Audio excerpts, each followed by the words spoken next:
This is dripping at just over 9 3/4 of a shower per month. Hey folks, That Fix It Guy here, and today we're going to be replacing a single handle pressure balancing cartridge in my Kohler tub shower. So come along, let's get to fixing. Go outside real quick and shut the water off. I like to come out to my meter box with a meter key. You see that little slot right there? Righty-tighty to shut the water off. So we've got this drip right here coming out of my tub spout. It's about a tablespoon a minute. It's about 3 3/4 cups an hour, over 5.5 gallons a day. The average shower is 17.2 gallons of water. That means this is dripping at just over 9 3/4 of a shower per month. So I bought a new shower valve. This is actually a generic version of this off of Amazon. Why? Because it was 1/3 of the price of an OEM. Do yourself a favor, block off your drain. We've already got the water shut off. We will turn this on, just get it drained. There's no button for the handle. This doesn't screw on. What it does is this discussion actually spins. Lefty loosey, spin that, that just pops off. All right. You can see I did have some caulk on here. I do like to caulk these. I know some people are like, no, don't do that. But you know what? I don't like getting gunk and nastiness all around the inside. 2 brass screws on the top and bottom of this.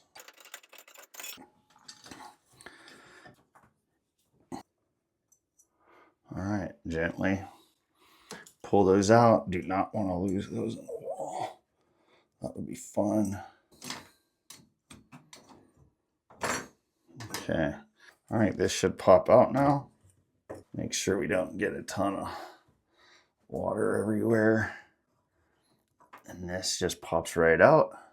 And got a couple of O-rings on here. This valve is not very old. I'm actually really surprised. All right, let's look at the difference here. This is the new one. This is the old one. Same size, just different manufacturers. And we'll see, like I said, 1/3 of the price, right? Comes with a 90-day money-back guarantee, no questions asked. Mixer and pressure balancing unit kit installation. Little silicone grease for you, just to put back on all these O-rings. Just a little dab on each one of these. All right, get it all hooked up.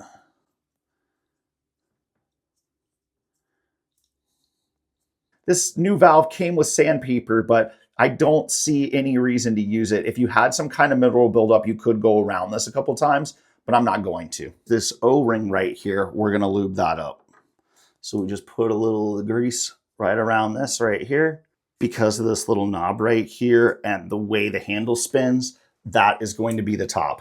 This one goes back in here like so, all the way in. We're popping this metal ring right here off. We don't need that. We're gonna be putting our old one back on. This one right here, we've got the O-rings around the outside. We've got them lubed up, and now we can just pop that on. And that is the way this is gonna set, right? This is a universal valve that's got a bunch of different combinations to it. Get this pushed in here like so. You wanna make sure that this top notch right here is lined up. The actual top hole is there, and we're able to get this tightened on. This one as well. Before we put any of the trim back, we're gonna make sure this works. All right, slowly open this to where we can just hear it coming out. All right, we come back in, water moving. That's a good sign. Let's grab our little piece that holds our handle on and shut that down. Good.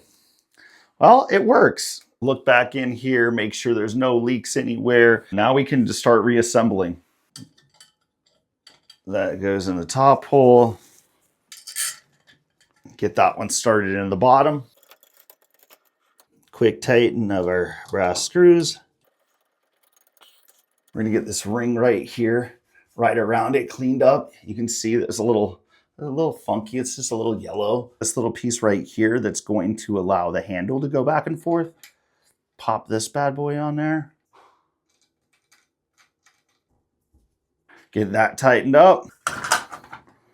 Get the plate and the handle on. And I have to keep that straight while we're doing that. That was pretty painless. So there's a little weep hole down in the very bottom of this that I always like to leave open, just because I feel like you could see a drip coming out or something if there's a leak right there. Other people are going to tell you that, hey, it's because you're not supposed to caulk this, but I'm caulking it. All right.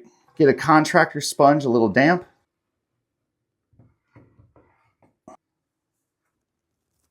Make it look pretty. Oh my gosh, get your wife's hair out of there. All right, get all that cleaned up. So now we're just gonna let this dry right here. This white line is gonna turn clear. Go to rock and roll. Here's the adjustment for the anti-scold feature for this Kohler valve. It is this red looking knob right here, and it has this little Allen wrench adjustment screw. Okay, you back this out, and then once you close this, it will give you more hot water.